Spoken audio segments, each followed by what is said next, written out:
और भोपाल से बड़ी खबर का रुख करेंगे, जहां तिरुपति मंदिर में प्रसाद में चर्बी होने का मामला सामने आया है, जिसकी वजह से पूरा देश आक्रोशित है। और ऐसे में भोपाल में संस्कृति बचाओ मंच सड़क पर उतरा है। मामले में हिंदू संगठन के लोगों में आक्रोश है। जगनमोहन रेड्डी का पुतला दहन किया गया।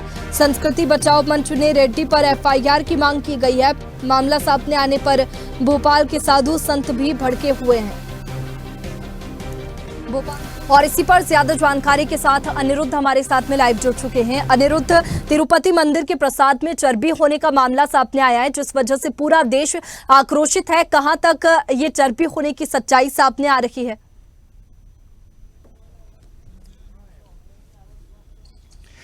देखिए, आंध्र प्रदेश के तिरुपति बालाजी मंदिर में जब से ये मामले का कल से खुलासा हुआ है, देश भर में आक्रोश है। और खासकर सनातन धर्म के लोगों में और हिंदू समाज के लोगों में इसको लेकर बड़ा आक्रोश है कि तिरुपति बालाजी जैसे विश्व प्रसिद्ध मंदिर में जो लड्डू दिया जाता था, जो प्रसाद दिया जाता था, उस प्रसाद में जानवरों की चर्बी और मछली का तेल आदि ऐसे कई पदार्थ मिले हैं, जिनकी पुष्टि एक फॉरेंसिक लैब ने भी, टेस्टिंग लैब ने भी कर दी है। और इस बात को लेकर पूरे साधु संतों में भी आक्रोश है। पूरे देश भर के साधु संत गुस्से में है, सनातन धर्म के लोग गुस्से में। और जहां तक भोपाल की बात करें तो भोपाल के संस्कृति बचाओ मंच ने भोपाल में भी आज एक बड़ा प्रदर्शन किया।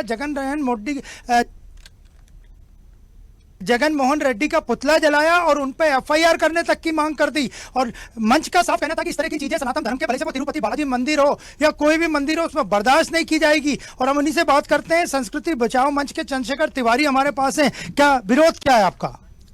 हिंदू धर्म को अपमानित करने का कार्य जगनमोहन रेड्डी ने किया है।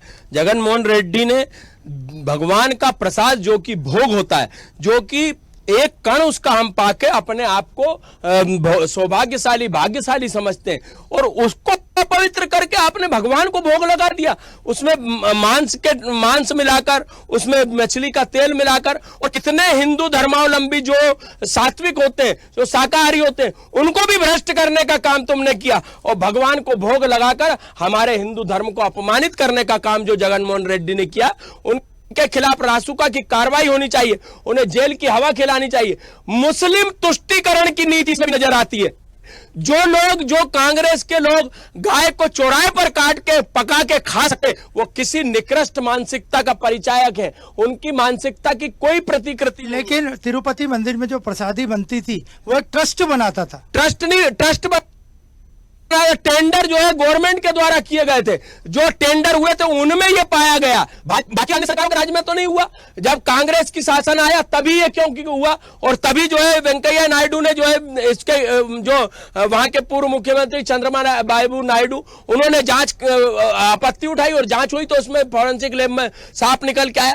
हमारे देवी देवताओं को अपमानित करने का प्रयास किया, हिंदू धर्म को अपमानित करने का प्रयास किया, और हमारे भोग को ये मिलाकर हमारे धर्म को भ्रष्ट करने का। जगनमोहन कैसे शामिल है? जगनमोहन जो कि मुख्य, देखिए इस देश में आज के समय में राजा कौन है?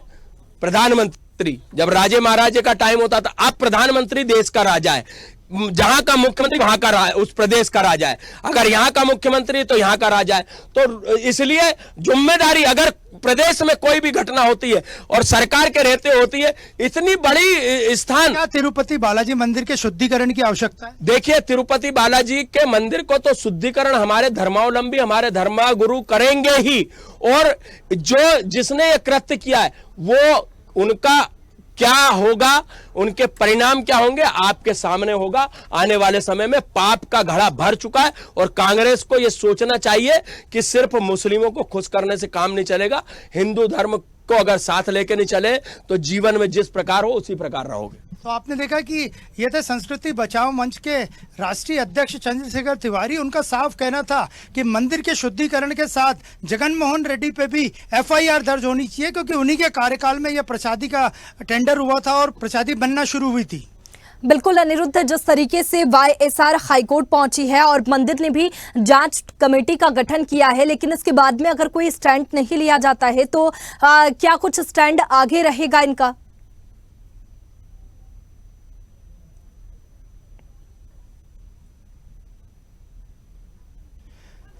अगर जगनमोहन रेड्डी कोर्ट में जाते हैं तो आपका क्या स्टैंड है? देखिए, कोर्ट, मैं हमेशा ये कहता हूं कि कोर्ट में जो न्यायाधीश हैं, माननीय न्यायाधीश, वो एक पढ़े लिखे व्यक्ति उच्च पद पर पहुंचे, वो न्यायाधीश के पद पर है, इसलिए हम उनका सम्मान करते हैं।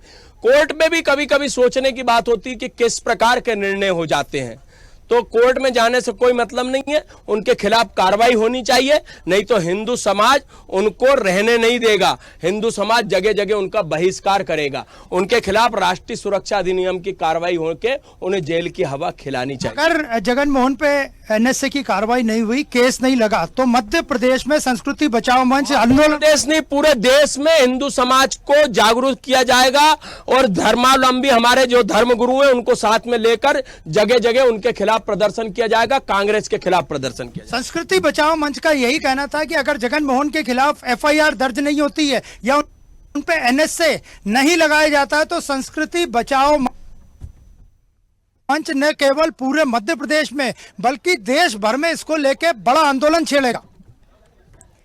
बिल्कुल अनिरुद्ध, अब ये देखना होगा कि आगे इसमें क्या कुछ कार्रवाई की जाती है। शुक्रिया आपका तमाम जानकारी के लिए।